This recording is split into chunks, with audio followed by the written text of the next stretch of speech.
todo, bienvenidos una vez más a uno de nuestros seminarios del CRIF. Y hoy tenemos con nosotros a Jesús López Hidalgo, que es catedrático de Estadística en el ICS. Ha sido durante 8 años, los últimos 8 años, el director de la Escuela de Ingenieros Industriales, carrera que yo hice también, con lo cual me siento especialmente identificado, de la Universidad de Castilla-La Mancha. Después ha realizado estancias de investigación pues, en numerosos países, en Manchester, en Glasgow, UCLA. Es vicepresidente de la Sociedad de Estadística e Investigación Operativa y editor jefe de la revista Test. Podríamos añadir otro montón de cosas más, pero a mí lo que me parece realmente interesante es el tema. O sea, quizá personalmente siempre me ha gustado mucho la estadística y entonces hoy nos va a hablar Jesús de si es científica la demostración estadística. Entonces, pues nada, con muchas ganas de escuchar la respuesta a esa pregunta. Adelante, Jesús. Me pongo de pie, muchas gracias por la presentación. No sé si así... Voy a poner un poco por aquí, ¿no? ¿Sí?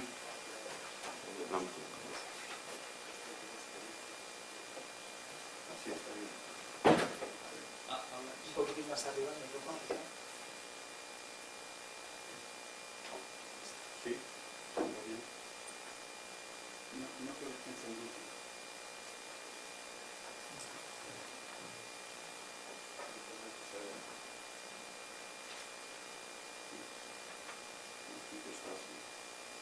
¿Sí?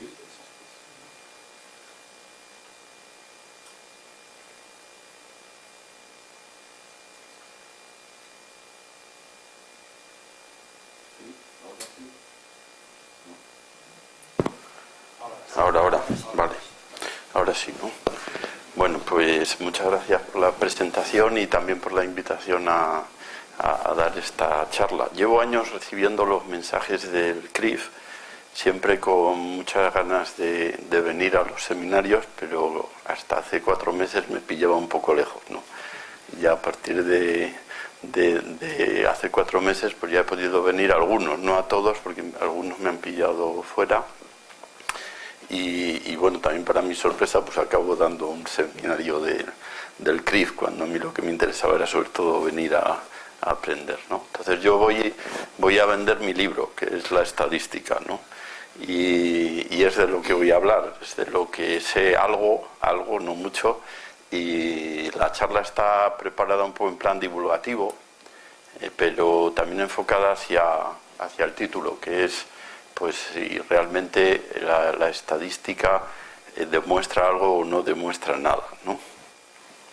En matemáticas se utiliza mucho esta expresión cuando se demuestra un teorema, pues si se QED, creo que en filosofía también, ¿no? Y bueno, por eso lo he titulado así, de esta manera. En estadística acabamos con el quadratic demonstrandum porque, bueno, como ahora vemos, pues las cosas se demuestran, pero no en el mismo sentido que lo hace las matemáticas, ¿no?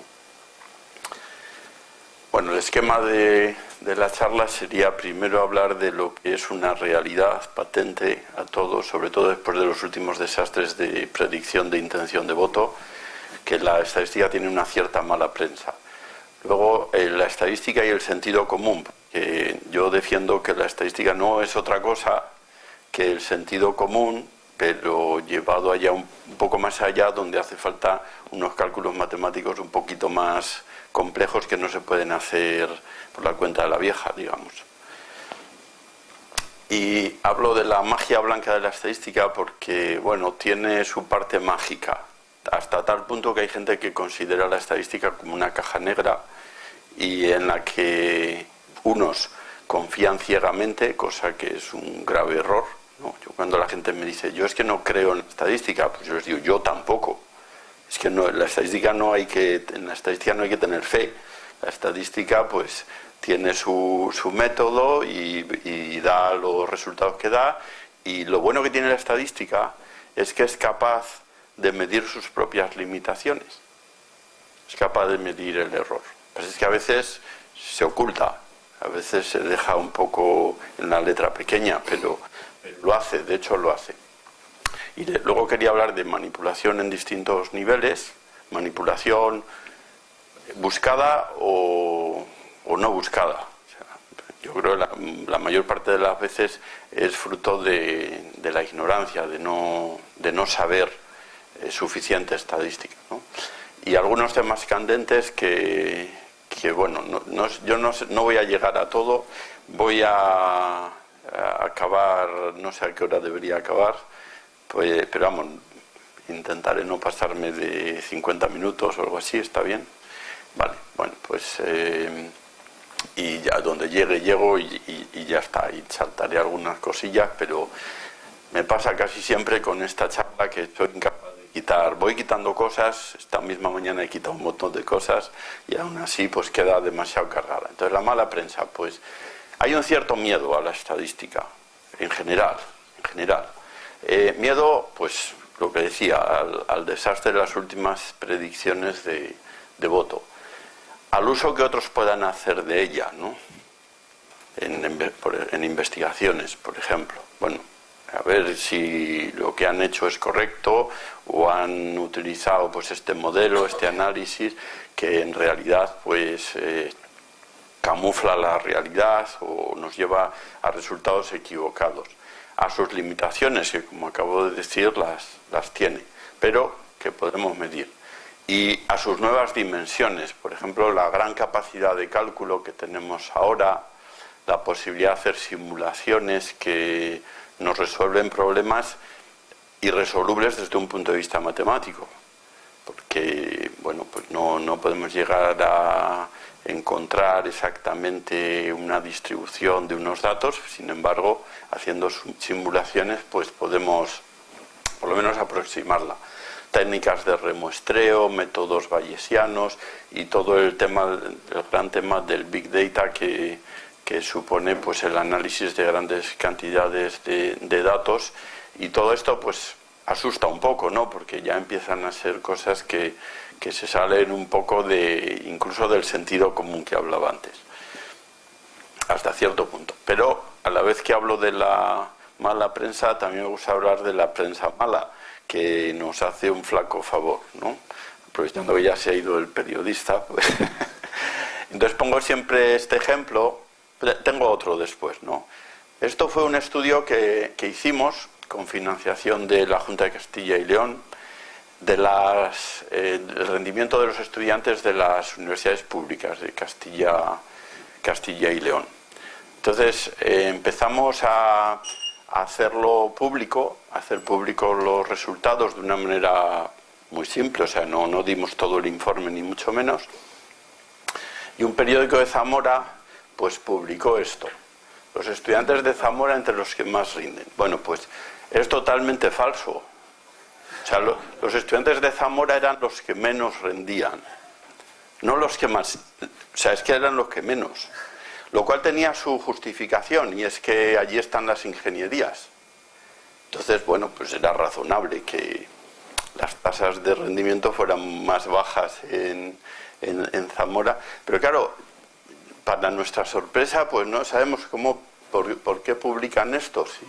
Si es que no es que nosotros ni les dijimos nada parecido, y bueno, pues eso es prensa mala, ¿no?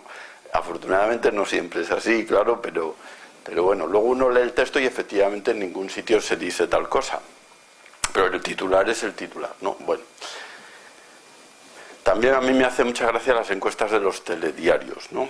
Que preguntan a 4, seguramente habrán preguntado a más, pero ponen a los 4 más graciosos, sobre todo si tienen acento gallego y tal, pues queda como más simpático el asunto. Bueno, y ya está, y lo peor de todo es que sacan conclusiones después de hacer esas 4 preguntas.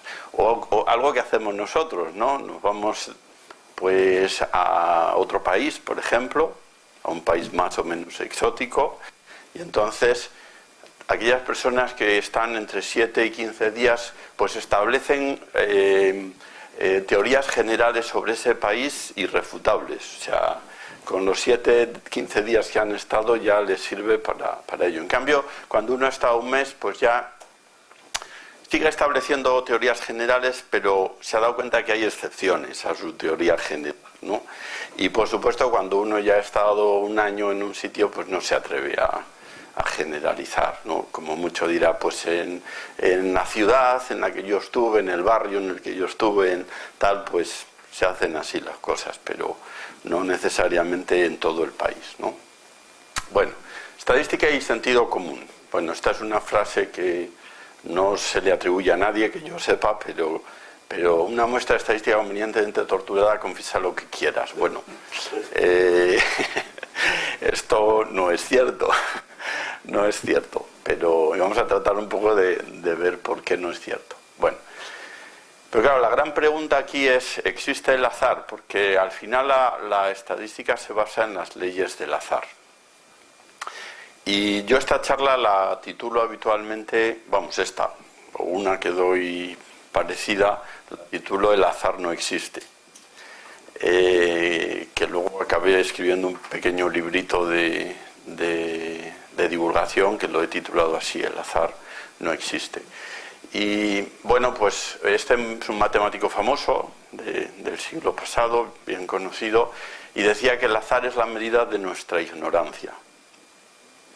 Bueno, interprétese como se quiera interpretar, ¿no? Nightingale, que bueno, esta es una persona muy notable.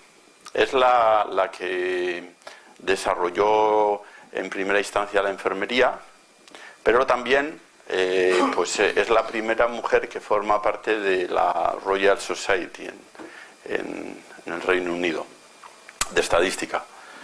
Y es que en la guerra de Crimea pues descubrió, estando allí de enfermera, pues hizo un estudio de cuáles eran las causas de las muertes. Y para sorpresa de todos, pues claro, acabó llegando a la conclusión de que las muertes no venían por heridas de guerra, en primera instancia, sino por cuestiones de higiene. Por tanto, bastaba convencer a los superiores, que no le fue fácil, de que lo que tenían que hacer era cuidar la higiene y bajarían las defunciones en el campo de batalla, ¿no? Para ello diseñó un gráfico muy ingenioso, que no lo he puesto aquí, pero diseñó un gráfico muy ingenioso para convencer a sus jefes.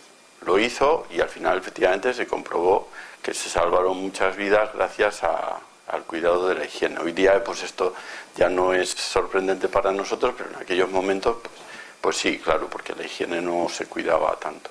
Entonces ella solía decir esto: para entender los pensamientos de Dios hemos de estudiar estadística, porque esta es la medida de su propósito. Y Einstein, que es al que se le atribuye esta frase de no existe el azar, Dios no juega a los dados, esa es la frase completa que se le atribuye, que no escribió en ningún sitio. Se le atribuye y ya está. Seguro que lo dijo, pero vamos, que no está escrita en ningún sitio, como tantas otras. Y Box, que falleció en el 2013, lo pongo pues decía que tengo la impresión de que cuanto más trabajo, más suerte tengo, ¿no? Y Picasso decía algo parecido: la inspiración siempre me pilla trabajando, ¿no? Bueno, son ideas de, hasta el punto del azar, ¿verdad? Y cualquiera podría decir esto, ¿no? Que si pongo en práctica un plan 2 veces exactamente en las mismas condiciones, los resultados pueden ser similares, pero desde luego no van a ser idénticos, ¿no? Algo hay que hace que por mucho empeño que ponga en replicar el experimento, pues siempre voy a obtener resultados distintos. Bueno, entonces la estadística pues busca inferir conclusiones de los datos, ¿no? Descubrir relaciones, en definitiva. Por ejemplo, descubrir cuáles son los genes relacionados con una enfermedad, la influencia de una dieta en la prevención del cáncer, si un carburante es más contaminante que otro, modelo para identificar una imagen, por ejemplo con cámaras de vigilancia, decidir si un cirujano opera o no a un paciente. Esto es un caso real en el que yo colaboré con un cirujano que obviamente no hacía caso ciego del modelo, sino que lo utilizaba como una herramienta más para tomar la decisión. Los famosos índices de valoración, ¿no?, de todo tipo que tan de moda están hoy día, ¿no? Pues yo le oí una vez a un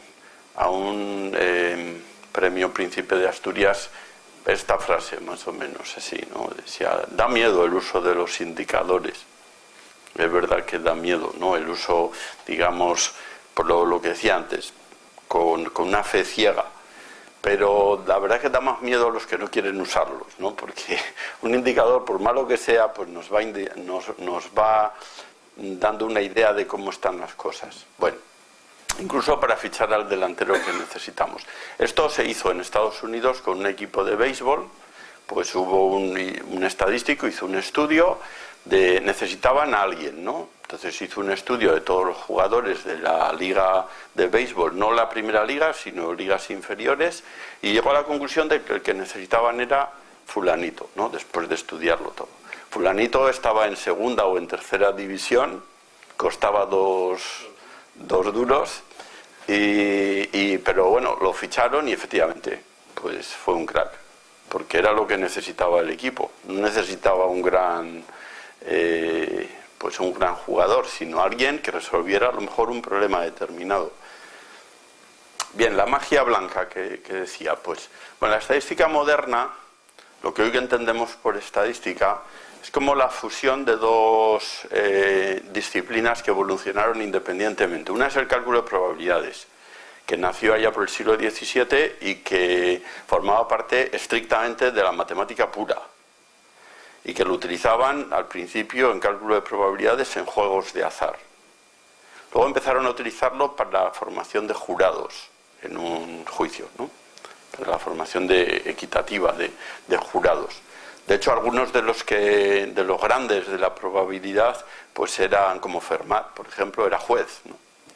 No era matemático, las matemáticas las hacía en los tiempos libres. Y luego la estadística como simple descripción de datos, que esta sí podríamos decir que es tan antigua pues como los censos. Cuando se han hecho censos, pues esa es estadística que llamamos descriptiva, que no nos lleva a conclusiones, simplemente nos dice las cosas son así, con una tabla, con un gráfico, pero poco más, ¿no? No nos lleva a tomar conclusiones. En un momento dado, en el siglo XIX, pues se ve que, que el cálculo de probabilidades es muy interesante para medir el error, porque el error que se comete cuando utilizamos un modelo es un error aleatorio, un error basado en las leyes del azar. Por tanto, utilizar el cálculo de probabilidades ahí pues es muy interesante, ¿no? Uno de los que se resiste, esto nació sobre todo en las ciencias sociales. La inferencia estadística comienza en las ciencias sociales y Newton se resistió mucho a utilizarlo. O sea, no, pero bueno, al final acabó utilizándolo porque era obvio que, ahora lo explicaré un poco por qué es obvio, ¿no?, que se haya llegado a esto. Entonces el resultado es lo que llamamos inferencia estadística, que nos lleva a tomar decisiones muy bonitas, ¿no? Bueno, entonces para explicarlo, pues pongo el ejemplo de unos dados que los he traído, aunque los tengo ahí porque los enseño y así se ve más gráficamente, ¿no?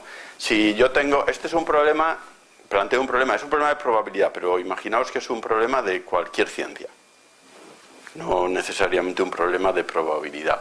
De hecho es más de geometría que de probabilidad, pero bueno, si yo tengo un dado como este, que es un dado normal, no cargado, que tiene 6 caras, pues si pregunto cuál es la probabilidad que salga un 6 al lanzarlo al aire, un sexto. ¿Qué he hecho? He utilizado el método deductivo. He dicho, bueno, es un dado que tiene 6 caras exactamente iguales, no está trucado, por tanto, la probabilidad de cada una de las caras es la misma, la de obtener un 1 o un 6, pues es un sexto. Pero ahora tengo un dado que ahí en la imagen a lo mejor no se ve, pero aquí no sé si se ve que es deforme. Es deforme, tiene 6 caras también, pero es completamente deforme. Me lo tengo que decir que costó mucho más hacer este que el otro. Cuesta más hacer las cosas mal que hacerlas bien. Bueno, entonces, si lo lanzo al aire, ¿cuál es la probabilidad de que salga un 6? Bueno, puedo utilizar el método deductivo, puedo medir las áreas, primero tendría que medir las aristas, calcular las áreas, incluso, no sé si con esto sería suficiente, a lo mejor tendría que tener en cuenta los ángulos. En fin, es un problema de geometría bastante complejo y con una probabilidad alta de equivocarme en los cálculos. Puedo utilizar el método inductivo, que consiste en lanzar el dado 100 veces. Lanzo 100 veces, miro cuántas veces sale el 6, probablemente tarde menos que en hacer todas las medidas, calcular las áreas, etc. Y no me va a dar un resultado exacto, pero sí aproximado. Y cuantas más veces lo lance, mejor. Precisamente la estadística que me dice cuántas veces tengo que lanzarlo para conseguir un error de tal magnitud con una cierta probabilidad. Eso sí. O sea, la estadística lo que me mide es la probabilidad de cometer ese error, no el error en sí mismo. O sea, que puede ser que tenga muy mala suerte y cometa un error muchísimo mayor del que había previsto con una probabilidad muy alta. Pero puede ser, ¿no? Bueno. Entonces es un método de demostración, por tanto. O sea, el método inductivo que se ha utilizado desde siempre, pues resulta que el día que empieza a utilizarse la estadística, pues es cuando le damos un poco de seriedad al método inductivo. Hasta entonces, ¿qué se había hecho? Bueno, pues hago unos cuantos experimentos, parece que sale, lo damos por bueno, ¿no? O como algunos dicen, bueno, pues es que se presentaba, había que repetir el experimento delante de una especie de jurado, de profesores, de tal. Bueno, repetías, salía, pues ya estaba, se daba por bueno, ¿no? Bueno, la estadística precisamente lo que te permite es medir hasta qué punto, que te haya salido bien en 98 experimentos y mal en 2, demuestra o no demuestra lo que quieres, ¿no? Bueno, entonces una demostración rápida y eficaz, no es exacta, eso no lo podemos perder de vista, pero es rigurosa y científica. O sea que en cierto sentido sí es exacta, porque si yo digo, bueno, supuesto que este modelo es el adecuado y que se cumplen las condiciones para poder utilizar este modelo, ajusto los datos y el error que obtengo es este, con esta probabilidad. Eso es exacto. Lo que acabo de decir es exacto. Otra cosa es que, claro, me podéis argumentar, bueno, es que eso de que se cumplan las condiciones pues no es tan claro, a veces no es tan fácil comprobarlo, etcétera, etcétera. Por supuesto. Y eso es precisamente lo que hay que decir en un artículo. Hay que decir, pues es que lo hemos hecho así, esta hipótesis la hemos comprobado, esta otra la hemos comprobado solo gráficamente. Bueno, entonces he puesto ahí que la madre de Sergio sabe cómo hacer esto. Para que veáis que es puro sentido común, lo que se hace al menos en la estadística clásica. Entonces, ha desaparecido la tableta de chocolate que compró la madre por la mañana. Entonces, primera hipótesis, que es lo que llamamos en estadística hipótesis nula. Cuando lo compró esta mañana, lo guardó en otro sitio y ahora no se acuerda dónde está y, bueno, pues ya aparecerá, ¿no? O sea, en otras palabras, Sergio no es culpable. La segunda hipótesis es la alternativa, ¿no? La contraria. Se lo ha comido Sergio. Bien, entonces, bueno, ¿qué hacemos? Pues hay que recoger información.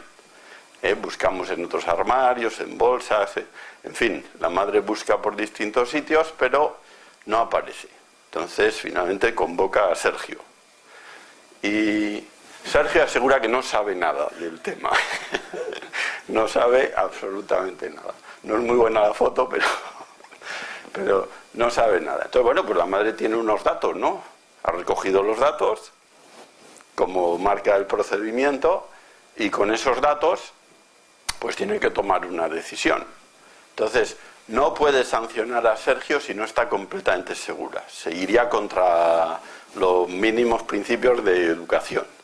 O sea, tiene que estar convencida de que Sergio es culpable para sancionarle, y entonces sí hacerlo precisamente por pura educación, ¿no? Bueno, pues, hombre, ante esto, pues a lo mejor la madre de Sergio ya decide que sí, que parece que hay evidencias claras de que... Entonces, ¿ella qué ha hecho? Pues mentalmente, sin sin hacer cálculos, pero mentalmente ha calculado lo que llamamos p-valor. No sé si os suena el p-valor, que es una cosa mágica, por eso. Pues el p-valor sería la probabilidad de que con estos datos, de obtener estos datos, o sea, que Sergio apareciera con la cara manchada y que no aparezca la tableta por ningún otro sitio, la probabilidad que ocurran de tener esos datos, supuesto que Sergio no es culpable. Fijaos que enrevesado es un poco enrevesado, pero es que no puede hacerlo de otra manera. Sería más bonito hacerlo al revés. Probabilidad de que Sergio no sea culpable condicionado a los datos que ha obtenido. Pero eso no es posible, habitualmente, no es posible calcularlo, es muy difícil. Entonces tengo que hacerlo de esta manera, que por otro lado es el razonamiento que hace la madre de Sergio. O sea, vamos a suponer que no es culpable, o sea, mientras no se demuestre claramente lo contrario, vamos a suponer que no es culpable. Bueno, otro ejemplo un poquito más sofisticado, pero no mucho más. Imaginaos que me proponen jugar y apostar dinero a un juego que lleva una parte de azar que consiste en lanzar una moneda al aire. Entonces me enseñan la moneda y claro, yo quiero comprobar antes de decidir apostar si está trucada o no. Si la probabilidad de que salga una cara es la misma de que salga cruz o no.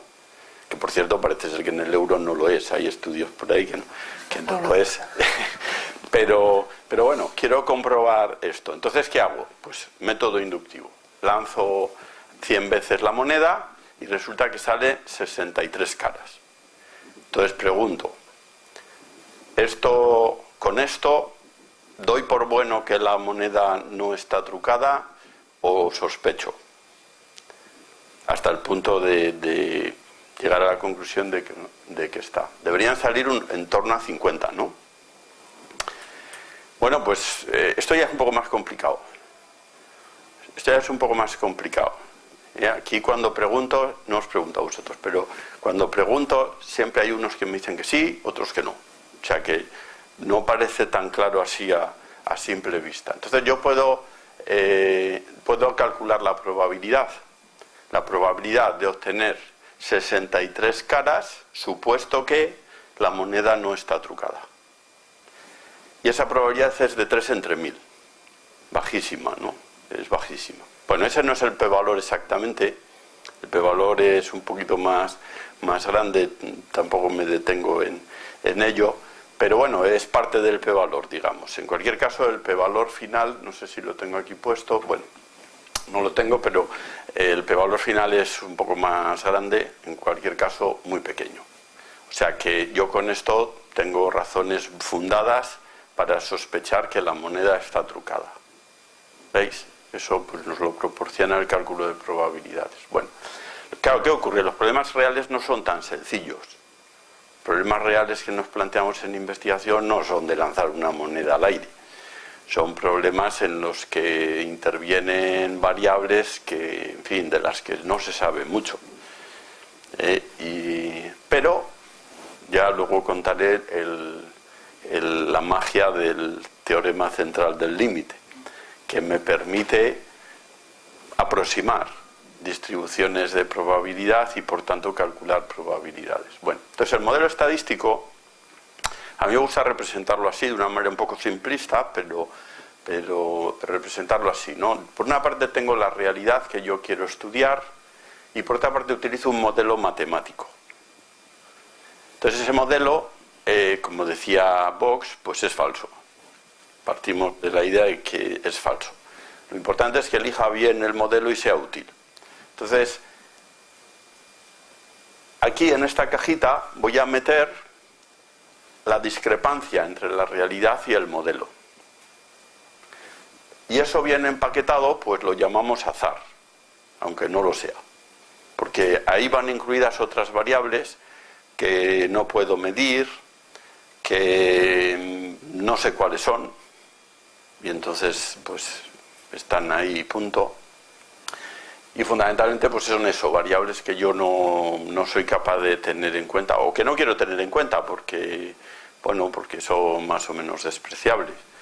El caso es que esto sigue las leyes del azar y por tanto soy capaz de medir de alguna manera la probabilidad de cometer un determinado error y por tanto tomar decisiones. Bueno, así que la caja del azar, o también llamado error aleatorio, pues viene empaquetada ahí toda nuestra ignorancia, según lo que comentaba Poincaré, y admitida nuestra ignorancia, pues esto es una idea genial, ¿no? Una idea genial, utilizar las leyes de control para, perdón, las leyes del azar para ello. Bueno, entonces digamos que el núcleo del razonamiento estadístico, de la toma de decisiones, es lo que llamamos el contraste hipótesis. La hipótesis nula, Sergio... Sí, ahora. La hipótesis nula, Sergio no es culpable, y frente a la alternativa pues se ha comido la tableta de chocolate. Es como un juicio, se suele poner el ejemplo de un juicio donde pues se asume la inocencia del acusado, pues mientras no se demuestre claramente la culpabilidad. Entonces tenemos una parte lo que es cierto, que lo desconocemos, que es hipótesis nula es inocente, hipótesis alternativa es culpable. Y esto es la sentencia del juez, la decisión que tomamos, que mediante un procedimiento estadístico. Entonces se pueden dar estas cuatro situaciones, 2 de error y 2 de pues acertar, ¿no? De estos 2 errores, pues el que en principio parece más grave es el error de tipo 1, que consiste en condenar a un inocente. Y eso pues se trata de minimizar por todos los medios, ¿no? Es menos grave este otro. En definitiva es esto, asumir la inocencia mientras no se demuestre claramente la culpabilidad. De todas formas, un error típico, o en general en el análisis estadístico, es olvidarse del error tipo 2 para todo, que puede ser un error importante, porque al minimizar este error puede ocurrir que este sea todavía más pequeño, o al revés, que sea tan grande que al final pues esto no me lleve a ningún sitio. Bueno, entonces conviene tener. Entonces el famoso p-valor es el que me permite tomar la decisión de si me quedo con una hipótesis o con la otra. Entonces, cosa importante, ¿qué no es el p-valor? Pues no mide la magnitud de la asociación entre 2 variables. Ejemplo, los informes de PISA. Los informes de PISA, que luego tengo ahí un pequeño extracto de los del 2012, estos todavía no los he estudiado, pero efectivamente puede ser que haya una diferencia significativa entre la puntuación que obtienen nuestros alumnos y la que obtienen los noruegos. Y puede ser una diferencia significativa. Pero claro, puede ser que la diferencia sea tan pequeña que tampoco sea para preocuparse. ¿Me explico? O sea, por muy pequeño que sea el p-valor, porque el p-valor el límite lo ponemos en el 5%. Entonces, puede ser que el p-valor sea del 0,0001%, pequeñísimo. Eso no quiere decir que la diferencia sea grande. Quiere decir simplemente que como tengo muchos datos, pues consigo descubrir diferencias significativas pequeñísimas, pero que a lo mejor no son suficientes como para tomar ninguna medida, ¿no?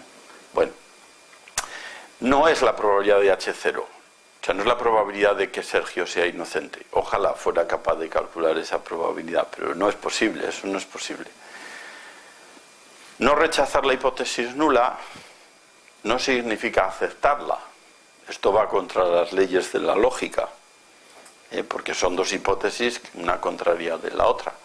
Pero el procedimiento que hemos utilizado, dejar en la calle al acusado por falta de pruebas, no significa decir que sea inocente, significa que no tengo pruebas. ¿Me explico?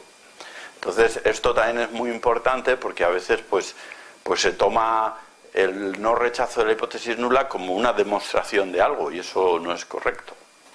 Bueno, importancia de planificar antes el estudio con tiempo es fundamental, ¿no? Fundamental para todo. Se puede ahorrar muchísimo tiempo, muchísimo dinero y además pues mucho riesgo también de cometer errores importantes. O sea que merece la pena, antes de tomar los datos, acudir a la planificación, tanto el diseño de experimentos como en el muestreo. Bueno, el teorema mágico que comentaba pues es el teorema central del límite. Entonces puede ser que yo esté trabajando con una variable de la que no conozco nada. Nada. O tengo, en fin, un conocimiento muy vago del comportamiento, me refiero al comportamiento estadístico de esa variable, al comportamiento probabilístico. Entonces, yo necesito calcular probabilidades con esa variable para tomar la decisión, igual que hicimos antes con la moneda. En el caso de la moneda es relativamente fácil, pero en otros casos pues es muy difícil. Bueno, pues el teorema central del límite me viene a decir esto. La distribución de la media se aproxima a una campana de Gauss. Pero la media es la media, no la variable en sí misma, sino la media. ¿Qué ocurre? Que en muchos de los análisis estadísticos que hago medias. Es que hasta una proporción es una media. Una media de ceros y unos, pero es una media. Entonces, claro, pues esto me permite calcular probabilidades relativas a la media. Incluso aunque a alguno no le suene, pero la varianza también es una media. También es una media. Bueno, entonces, esto es muy útil. Número mágico, el 30. Yo he oído incluso a algún ingeniero, sobre todo ingenieros, decir que en estadística el infinito es 30. Bueno, esto es muy peligroso, porque es verdad que esto funciona bastante bien, esta regla, digamos, del pulgar, ¿no? Si está por encima de 30, pues puedo garantizar que la aproximación es buena, si está por debajo no. Pues depende. Todo depende, claro, de cómo se parezca la distribución original a la distribución de Gauss. Depende. Entonces, puede ser que para determinadas distribuciones necesite mucho más de 30. Y sin embargo, para otros, a lo mejor con 20 o con 15 me vale. Claro, ¿cuál es el problema? Que a veces sí se puede prever más o menos lo que necesito, otras veces no está tan claro. Pero bueno, este teorema, pues claro, nos permite calcular probabilidades allí donde no sabemos nada. Por eso es mágico. Es más, la versión más general del teorema central del límite nos demuestra matemáticamente, ahí sí con un QED, nos demuestra matemáticamente por qué abunda tanto en la naturaleza la distribución gaussiana. ¿Por qué muchas de las variables que hay en la naturaleza siguen la distribución de Gauss? Pues, aunque resulte difícil de creer, es un teorema matemático el que lo demuestra. Entonces, algún filósofo me ha pedido que le haga una demostración que pueda entender. Claro, ¿qué ocurre? Que en matemáticas muchas veces, cuando algo es difícil de demostrar en un determinado espacio, cogemos el problema y lo trasladamos a otro espacio, donde las cosas son más sencillas. Pero es perfectamente válido, porque hacemos eso, demostramos el teorema allí y volvemos atrás y ya está. Tenemos el teorema perfectamente demostrado. Eso es muy típico en matemáticas. Y aquí pasa eso. Con lo cual, explicarlo así, le voy a dar vueltas. Un día, cuando tenga tiempo, le voy a dar vueltas a ver si soy capaz de explicar la demostración con palabras que todo el mundo pueda entender, ¿no? Porque claro, no deja de ser mágico, ¿no? Bueno. Bien, este ejemplo me lo voy a saltar porque yo creo que con los que he puesto antes ya es más que suficiente. Bueno, manipulación. Manipulación, pues, ¿dónde puede darse? Puede darse en cualquier momento del proceso estadístico. Puede darse en la planificación, tanto por no utilizar un diseño experimental adecuado como por no utilizar un muestreo adecuado. Puede darse en la propia recogida y preparación de los datos. Una manipulación muy burda es modificar o suprimir los datos. Y ahí vuelvo a apelar a la buena fe porque suena muy mal esto, ¿no?, de suprimir datos. Pero yo he visto hacerlo con muy buena fe. O sea, simplemente pues tengo unos datos, me salen unos muy raros que no encajan con el resto y tal, pues los quito, ¿no? Claro, eso es un grave error. Si son erróneos, por supuesto hay que quitarlo, pero si son datos que, por ejemplo, representan a una cierta parte de la población, pues de alguna manera hay que tenerlos en cuenta. Y esto no todo el mundo es consciente de que ha de hacerlo así. Bueno, es más, hay procedimientos estadísticos y se están desarrollando cada vez más para descubrir fraude en los datos. Porque yo suelo decir que la realidad es mucho más bonita que la invención, ¿no? Entonces los datos reales son siempre mucho más bonitos que los datos inventados. Siempre. Entonces, bueno, ¿por qué? Pues preguntándose por qué, pues uno puede encontrar patrones que te demuestran que unos datos determinados pues han sido manipulados.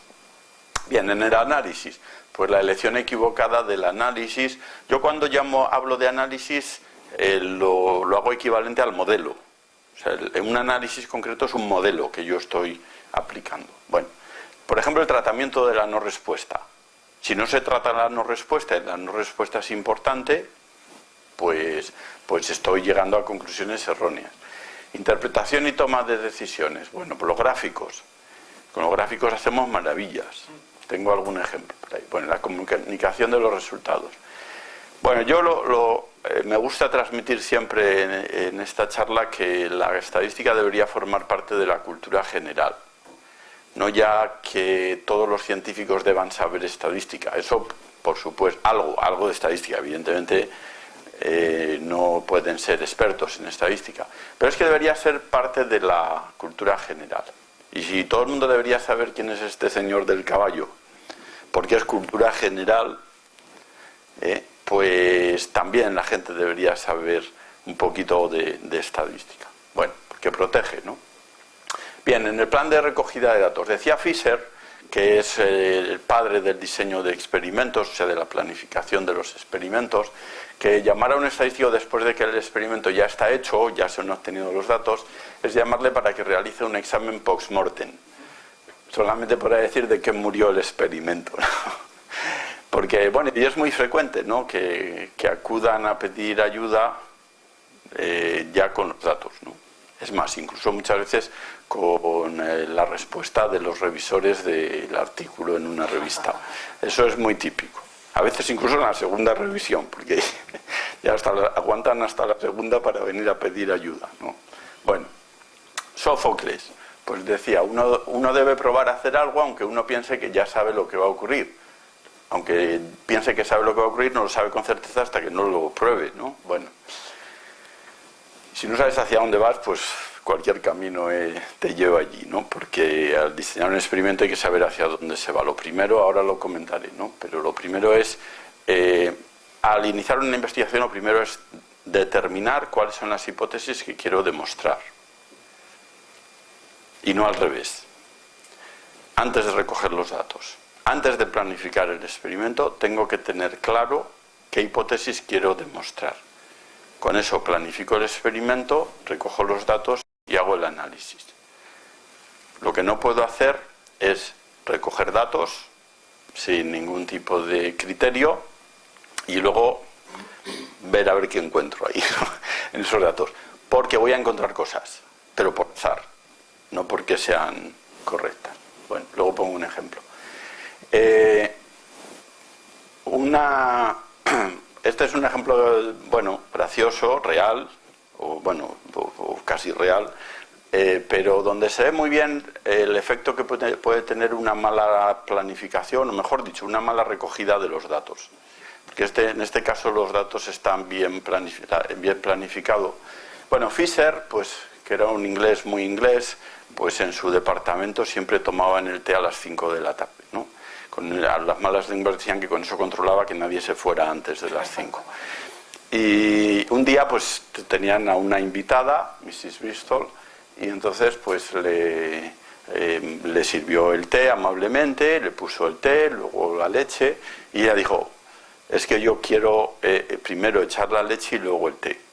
Y entonces Fisher, que tenía un carácter fuerte, pues la retó a que no era capaz de descubrir si había echado antes el té o la leche. Entonces preparó 8 tazas de té, 4 con una combinación, 4 con la otra, y se trataba de ponérselo en un orden aleatorio para que fuera determinando una por una, ¿no? Entonces uno de los becarios pues se lanzó a desordenarlas, ¿no? Las tazas. Y quieto, que no se trata de desordenarlas, sino de buscar una combinación aleatoria. Si yo desordeno las tazas, hay combinaciones que nunca voy a tener en cuenta. Por ejemplo, las 4 primeras de leche con té y las 4 siguientes de té con leche. O alternativas, ¿no? Hay un montón de combinaciones que no voy a tener en cuenta. Y claro, la estadística, los resultados se basan en las leyes del azar. Si yo no respeto el azar en la planificación, las leyes no se van a cumplir. Por ejemplo, podríamos darle ventaja, ¿no? Porque en el momento en que 2 tazas seguidas sean de té con leche, en fin, la siguiente casi seguro que va a ser de leche con té, ¿no? Porque poner 3 seguidas a casi nadie se le ocurriría, ¿no? ¿Me explico? Bueno, entonces tenía que acertarlas todas. Esto es demasiado exigente porque la probabilidad de acertar todas, como veis, es muy pequeña. Al azar, es muy pequeña. Pero bueno, este es el p-valor al final. Este es el p-valor. En realidad, podría haberle permitido fallar una, porque más o menos se acerca al 5% habitual, ¿no? Bueno, pues se me está yendo el tiempo, lamentablemente. ¿Qué pasó? Lo tengo en la última diapositiva. Bueno, entonces, este es otro ejemplo de una mala planificación. Imaginaos que una empresa farmacéutica quiere demostrar que un nuevo fármaco que se llama Fraudol pues, funciona mejor que el tradicional, que es Curamina. Entonces, diseña un experimento que a primera vista parece impecable, porque está aplicando Curamina a 40 enfermos y Fraudol a otros 40. O sea que impecable desde el punto de vista de diseño experimental. Y efectivamente pues resulta que Fraudol parece que funciona mejor que Curamina. Bueno, luego habría que calcular el p-valor y todas estas cosas, pero en fin, un ejemplo visual. Pero claro, alguien crítico podría preguntarse, bueno, ¿y funcionará esto igual en hombres y en mujeres?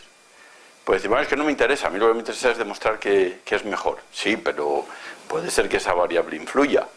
Y si influye tenemos que tenerla en cuenta. Entonces lo desagrego. Cojo por una parte hombres y resulta que, para mi sorpresa, pues ahora no funciona mejor Fraudol que Curamina. Entonces uno podría pensar, bueno, claro, es que para las mujeres es al revés y una compensa a la otra, tampoco. También para las mujeres funciona peor Fraudol, en los 2 casos. No miento, si sumáis los números, pues sale la tabla anterior. Claro, ¿qué ocurre aquí? Pues se ve un poco el diseño, pues está manipulado o es un diseño incorrecto porque está aplicando Curamina a muchos hombres y a pocas mujeres. Imaginaos que sabe la empresa que en esta enfermedad pues las mujeres curan de un modo natural más rápido que los hombres. Y entonces utiliza esta estratagema para demostrar lo que quiere. Podría ser. Bueno, es un ejemplo muy así, pero esto se puede hacer en otros casos más sutiles. Entonces, bueno, esto lo paso también. Entonces, en la recogida de datos, pues Montgomery, que es otro de los grandes del diseño de experimentos, una de las cosas que decía era que había que monitorizar la recogida de los datos, ¿no? O sea, esto a los estadísticos nos cuesta un poco ir allí al laboratorio y ver cómo hacen los experimentos, ¿no? Entonces, bueno, esto es una cosa graciosa que no sé si ocurrió de verdad o no, pero dicen que el Ayuntamiento de Londres le encargó a la Royal Statistical Society que hiciera un estudio sobre los excrementos de caballo en sus calles porque era un problema en Londres, ¿no? Era un problema importante, ¿no? Y dijeron que sí, que se encargaban de la planificación del experimento, pero no de la recogida de datos. Bueno, Y este es un ejemplo que nos ocurrió a nosotros, ¿no? Es de las pocas veces que han venido a nosotros antes de planificar el experimento. Era un problema de fermentación del vino, bueno, de cómo al añadir una enzima pues podría mejorar la fermentación o no, tal. Bueno, entonces se trataba de tener en cuenta esa enzima y también otras variables y bueno, pues les dijimos en un momento dado, bueno, pues tenéis que hacer un experimento en estas condiciones, 1 en esas condiciones, 3 en estas otras, 1 en esta y 1 en esta. Y entonces sí, lo hicieron y vinieron con los datos, no monitorizamos nada, no fuimos a ver cómo lo hacían, vinieron con los datos y claro, cuando lo analizamos, pues aquello no encajaba, ¿no? Ahí fallaba algo. Y entonces ya después de un rato nos dijeron, bueno, es que en realidad aquí que nos dijisteis que hiciéramos un experimento nos pareció poco, hicimos 2. Y entonces os hemos dado la media. Entonces, claro, ¿qué ocurre? Que estábamos mezclando 4 medias con 3 datos individuales que ya no son de la misma naturaleza. Esto, bueno, la media tiene menos variabilidad que los datos individuales. No pasaba nada porque si nos daban los datos individuales y trabajábamos con los datos individuales, pues mejor siempre tener 2 experimentos que tener 1. O sea, el experimento que les dimos era pues por minimizar el coste, ¿no? Y bueno, yo creo que voy a pasar esto un poco, esto ya lo he comentado. Bueno, tengo aquí una cita de Artigas, ¿no? Que viene a decir lo mismo que Vox, que pues siempre los resultados interesantes contienen asunciones y simplificaciones. Por muy notable que va a ser el ajuste al mundo natural y las matemáticas, no hay virtualmente casos en los que se ajuste tan perfectamente que... Entonces, bueno, pues viene a ser lo mismo, la misma idea, ¿no? Lo importante es siempre reportar en cualquier investigación cuáles son las limitaciones que tiene mi modelo. Bueno, entonces, cuento aquí este lo voy a pasar. Bueno, esto es lo del informe de PISA, ¿no? Pues yo me leí el informe que publicó el Ministerio en el 2012, bueno, en los estudios del 2012, y venía esta frase al principio del informe. O sea, ellos determinaban si había 2 diferencias, si 2 medias eran diferentes significativamente o no, así. Ya veo, los que saben ya se han dado cuenta del pequeño matiz, ¿verdad? El pequeño error que están... Entonces, bueno, pues está mal. O sea, no se hace así, esto no se hace así. Para comprobar si 2 medias son iguales, no se hace esto. O sea, que ya de entrada está mal. Pero bueno, como no daban más datos, busqué a ver si tenía tamaños de muestra, varianzas, pero nada. En el informe, que tenía como 500 y pico páginas, no venían esos datos. No venían esos datos. Bueno, pues ahí lo tengo, ¿no? 243 páginas. Bueno, ni los tamaños de muestra ni nada. Bueno, estos eran los datos. Esto es del 2012. Entonces, la puntuación de España, pues es esta, de los alumnos de matemáticas. La de la OCDE es esta, superior y además significativa. O sea, esta es significativamente mayor que la de España. Ojo, con este procedimiento que es erróneo, pero en fin, vamos a suponer que lo es. Vamos a suponer que lo es. Bien, pero bueno, esta diferencia de 10, cuando las puntuaciones son, no sé hasta qué número van, pero bueno, es tan grande como para tomar medidas o tal, pues no lo sé. El caso es que aquí, por ejemplo, pues también es mayor con la Unión Europea, pero ya no es significativa. Ya no es significativa. Y no es significativa con el Reino Unido ni con Noruega. Yo esto lo hice porque en la prensa salió, este año ha sido menos traumático, pero en aquel momento salió en la prensa, en todos los sitios, lo malos que eran nuestros estudiantes en matemáticas, y lo malos que eran y lo malos que eran. Y bueno, pues la verdad que uno se lo estudia con un poquito de calma, lo que ellos dicen, no ya lo que yo haya calculado. Y resulta que parece que no es para tanto, ¿no? Es más, bueno, esto lo vi en alguna página web. Dice, claro, si estos datos, los datos obtenidos aquí, se transforman a una escala de estatura, estaríamos diciendo que los de la OCDE, esto era de lectura, no era de matemáticas, en la OCDE pues miden en promedio 1,80 y en España 1,78,8.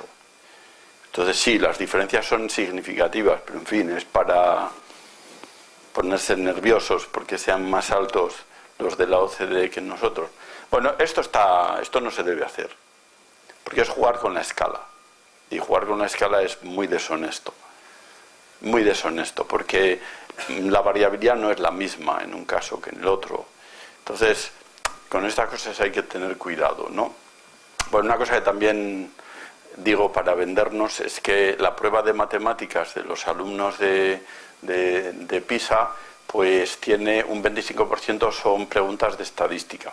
Entonces, si se tiene en cuenta que en secundaria, porque estos son de cuarto de la ESO, no han estudiado nunca nada de estadística, pues la verdad es que tienen bastante mérito los chavales en obtener estas puntuaciones, ¿no? Porque si de un cuarto del examen no saben absolutamente nada, bueno, luego son preguntas muy de andar por la calle, o sea, que no son nada bien. Pongo este ejemplo y yo creo que con esto lo dejo. Me he quedado con los...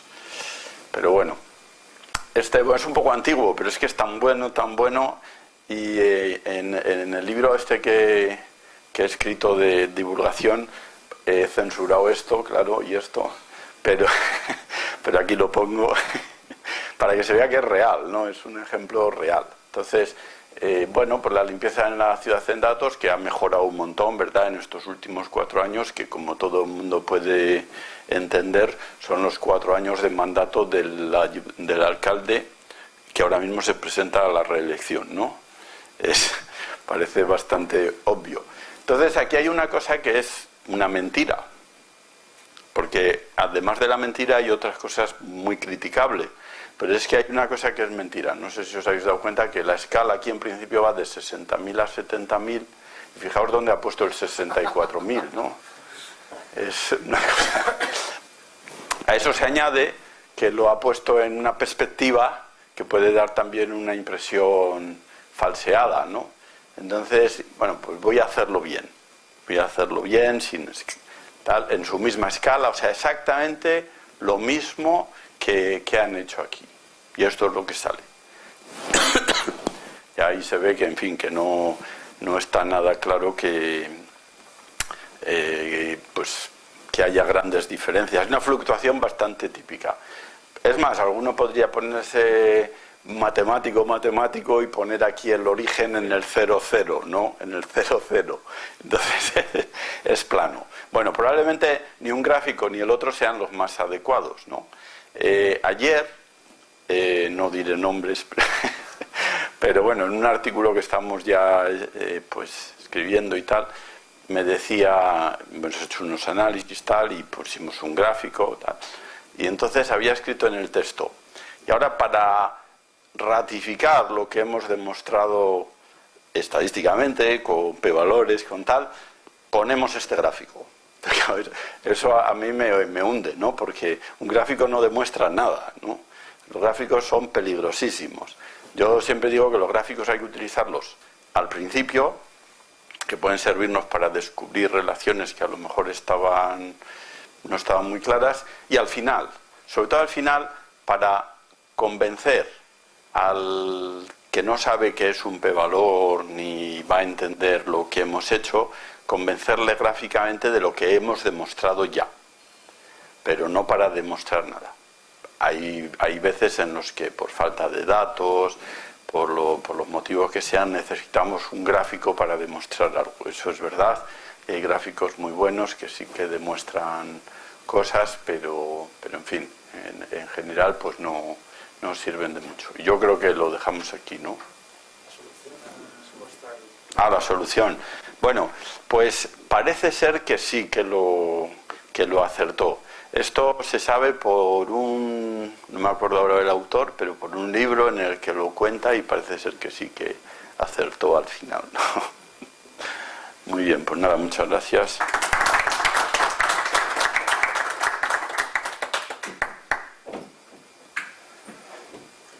Pues si hay preguntas o... Es el momento del turno de preguntas. Pues muchas gracias, muy ameno, me ha encantado.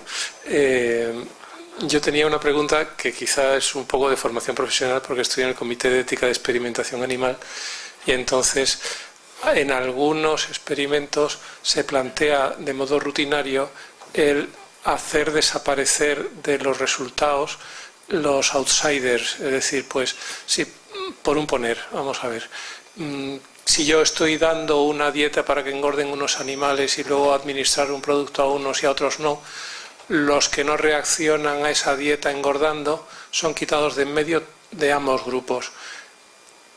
Eso siempre me ha sonado raro. Sí. Eso, no sé si eso es muy realista o... Sí, habría que verlo con detalle, ¿no? Cuando yo elimino datos al azar, completamente al azar, no pasa nada. O sea, si yo quito de una muestra de tamaño 1000, que he tomado en buenas condiciones y demás, le quito al azar 100 datos, no pasa nada. Solamente que pierdo alguna información. En este caso, si quito al azar de una muestra y de la otra, pues tampoco pasa nada. Si no es al azar, pues habría que ver si efectivamente esa variable, para quitar unos y otros, tiene influencia o no se está estudiando, ¿no? Eso habría que verlo. Y si la tiene, pues no se deberían quitar, o al menos corregirlo de alguna manera, ¿no? O al menos corregirlo, sí. Sí.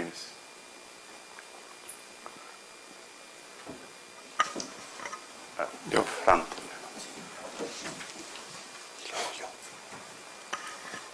Bueno, muchas gracias. Ha sido muy... Bueno, me ha encantado.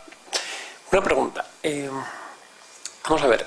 ¿Hay algún problema? A mí sí me ha resultado un problema cuando... O sea, el paso del resultado estadístico, que entiendo que es a nivel poblacional siempre, ¿no?, a la decisión a nivel de individual, ¿vale? O sea, a nivel individual de paciente, por ejemplo, ¿no? O sea, la cosa sencilla de decir, bueno, la dieta mediterránea puede ser espectacular, pero a mí me sienta como un tiro, ¿no? Entonces me da exactamente igual que, ¿no?, que eso siente bien. Entonces, ¿cómo, o sea, en ese paso, que es el que a mí me ha preocupado, siempre por decirlo así, digamos, me gustaría ver si también, digo, a ver, ¿qué piensas sobre este paso? Si compartes la preocupación o no es tan importante o... Bueno, es esencial, eso es esencial. Yo siempre digo que en la modelización, para encontrar el modelo adecuado, ahí es un procedimiento un poco artístico. O sea, ahí ya tenemos que empezar a jugar con, bueno, qué variables deberían estar, qué variables parece claro que no van a estar, si la influencia de esta variable es lineal, si es cuadrática, si es exponencial, si este modelo podría ajustarse más porque los datos, si una distribución simétrica, no simétrica, tal. Bueno, en fin, hay algo de arte en eso. Por eso lo de que todos los modelos son falsos tiene una consecuencia inmediata, y es que dos modelos muy distintos pueden ser igualmente buenos. Bueno, entonces, aunque parece que me voy por las ramas, pero nosotros en la planificación, en la primerísima fase, antes de planificar la recogida de datos, tenemos que tener claro, como decía antes, qué es lo que queremos demostrar y cuál es el modelo que vamos a utilizar, ¿no? Y en el modelo están las variables que en principio son relevantes para nuestro estudio. Si yo consiguiera, cosa que no es sencilla, pero si yo consiguiera tener en cuenta todas las variables que son relevantes, llegaría a demostrar algo que resolvería lo que me estás diciendo. Porque, ¿qué hace que la dieta para ti no sea buena y sí sea buena para Javier?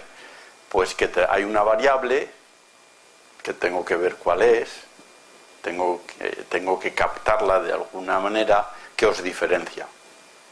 Y entonces, si yo esa variable la meto en el modelo, pues el modelo me podrá decir, si fulanito de tal, que tiene esta estatura, este índice de masa corporal, que ha tenido estas enfermedades, que tiene estas características, su dieta es esta. Eso va un poco a la idea también de la medicina personalizada, ¿no? Pero la estadística ayuda en ese sentido. ¿Me explico? O sea, de modo que no demos una dieta general. El ejemplo de antes de curamina y fraudol, pues bueno, pues también, ¿no? Podría ser, bueno, en ese caso era peor para los dos, pero efectivamente podría ser que una medicina fuera buena para hombres y no fuera buena para mujeres, o la dosis, la misma dosis, en fin. Cuanto más variables... Claro, ¿cuál es el problema con considerar muchísimas variables? Que luego aquello es inmanejable, ¿no? Aquello necesitaríamos tal cantidad de datos para analizar todas esas variables que se nos va un poco de la mano. Pero bueno, hay también procedimientos para simplificar los análisis exploratorios con muchísimas variables, quitar rápidamente las que parece claro que no influyen y tal, y luego ya hacer un modelo más sofisticado para las que van quedando. Esa sería un poco la idea. Luego, claro, hay variables que tú intuyes que están ahí o que podrían estar, y entonces, pues, pero no puedes medirlas. Pues utilizas otras variables instrumentales que, bueno, que no miden exactamente lo que quieres, pero que son más fáciles de medir y sí que dan una cierta idea, ¿no? En fin, todo esto, las variables confusoras, que sería todo lo contrario, las que están ahí y me están pues llevando a unas conclusiones que no son correctas. Siempre meter las variables en el modelo elimina su influencia. O sea, para eliminar la influencia de una variable no hay que echarla fuera, sino al revés, meterla en el modelo. Aunque no me interese, pero tengo que meterla en el modelo. De esa manera se elimina su influencia. Fenomenal.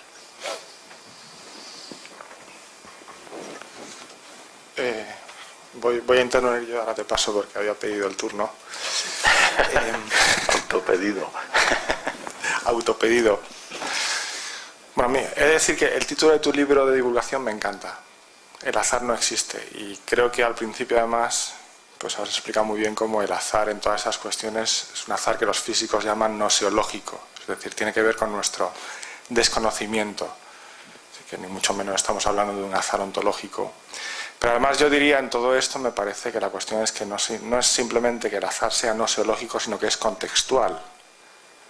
Lo que quiero decir es que a nosotros el azar nos viene muy bien porque es muy fácil o muy sencillo tratarlo estadísticamente, porque hay una independencia, ¿no?, entre las variables. Pero claro, esto son hipótesis que hacemos en contextos científicos donde nos interesa una serie de cosas, otras no. Pero el azar como tal, incluso matemáticamente, es muy difícil de definir.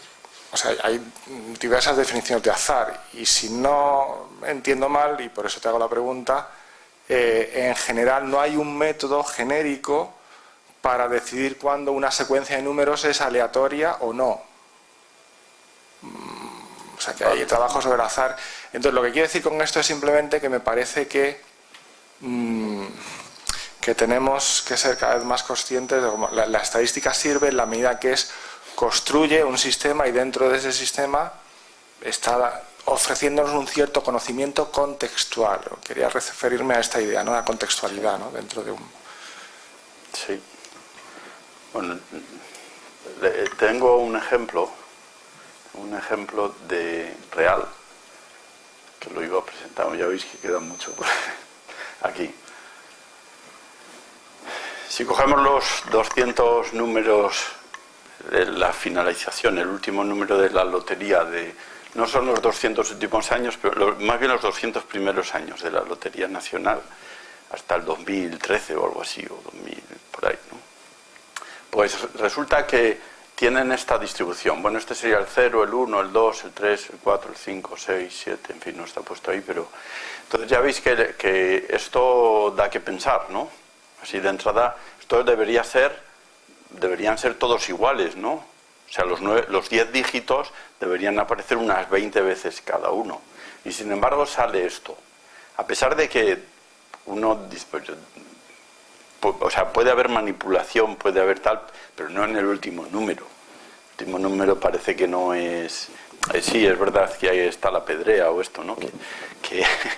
Pero, en fin, no parece... Así a priori uno diría, bueno, si a mí me preguntan cuál es la probabilidad subjetiva mía que pienso de que haya habido trampa en esto, pues yo personalmente diría que la probabilidad es de menos del 1%. La probabilidad de que haya habido trampa. O sea que esto ha tenido que ocurrir por azar seguro. Entonces uno utiliza los métodos clásicos, que es lo que llamo estadística frecuentista, que son los métodos clásicos, los que he presentado. Y efectivamente sale que ha habido trampa, que esos datos no son aleatorios. No sé si... Bueno, espero responder. Espero responder. Entonces, claro, esto me lo planteó un amigo y me creó un problema importante, ¿no? Porque, claro, si en algo tan evidente, tan sencillo, la estadística me lleva a una conclusión que parece claramente errónea, entonces dije, bueno, pues si la estadística frecuentista no me funciona, voy a ver qué pasa si utilizo la estadística bayesiana, el paradigma bayesiano, que era lo quería contar, pero bueno, no me ha dado tiempo, ahora lo cuento. Y entonces digo que es más delicada y suelo decir que es más humana, porque no solamente tiene en cuenta los datos, sino también mi opinión. La probabilidad subjetiva que acabo de decir, ese 1%, o si queréis un 5%, ¿vale? Entonces, me lo planteo y lo que hago es, bueno, mediante unos procedimientos relativamente complicados, pues evalúo el riesgo de la decisión equivocada. Tanto una como otra, hay dos decisiones posibles equivocadas. Para eso necesito la probabilidad subjetiva. Entonces, yo he hecho el cálculo aquí en unas condiciones más o menos naturales y he calculado el riesgo de las dos decisiones, o sea, de decir que hay trampa cuando en realidad no la hay, o de decir que no hay trampa cuando en realidad la hay, y calculo el riesgo para distintas probabilidades subjetivas, que irían de 0 a 100, bueno, de 0 a 1, ¿se entiende, no? Entonces me sale esto. Entonces la línea azul representa el riesgo de decidir erróneamente que no hay trampa. Y la roja, el riesgo de decidir erróneamente que sí hay trampa. Claro, fijaos que para casi todas las probabilidades subjetivas gana, o sea, tiene menos riesgo la roja, ¿no? Decidir erróneamente que sí hay trampa. Pero claro, si la probabilidad de que no hay trampa, como decía antes, mi probabilidad subjetiva es del 99% o del 95%, pues entonces el riesgo menor es para no hay trampa, es decir, son aleatorios. Entonces no he encontrado otra manera de explicarlo, pero no sé si me he ido un poco por las ramas, pero efectivamente, bueno, y cuando he dicho antes los ejemplos, los métodos frecuentistas no es uno solo. He utilizado varios procedimientos, porque para demostrar lo mismo puede haber varios jueces, ¿no? Y dos jueces pueden llegar a conclusiones distintas. Pues lo mismo pasa en estadística. Para llegar a una misma conclusión, o sea, para decidir en contraste de hipótesis, pues tengo que decidir qué procedimiento sigo y no hay uno único.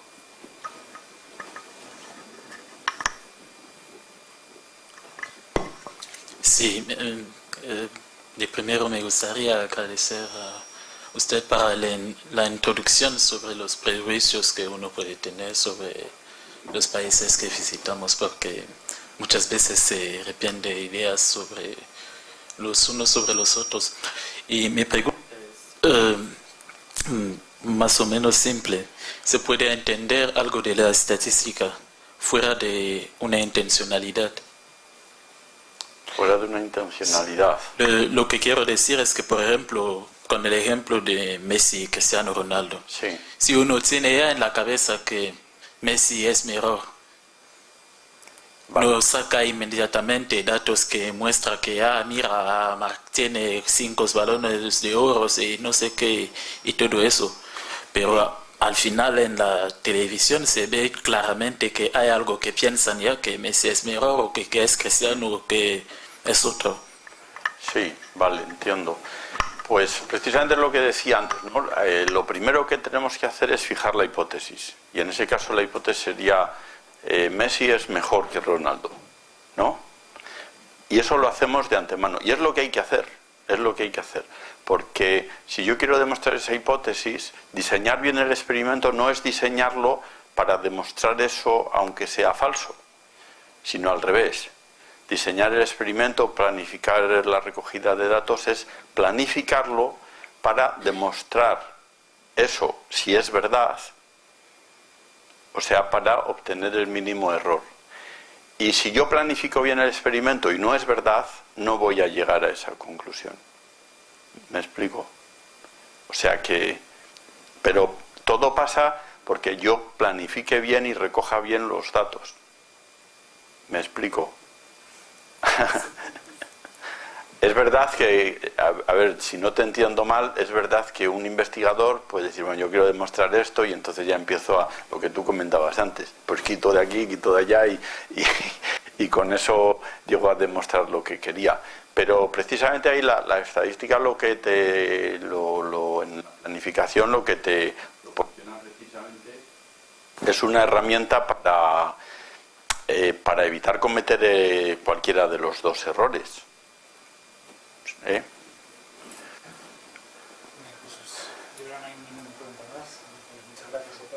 Pues gracias a vosotros.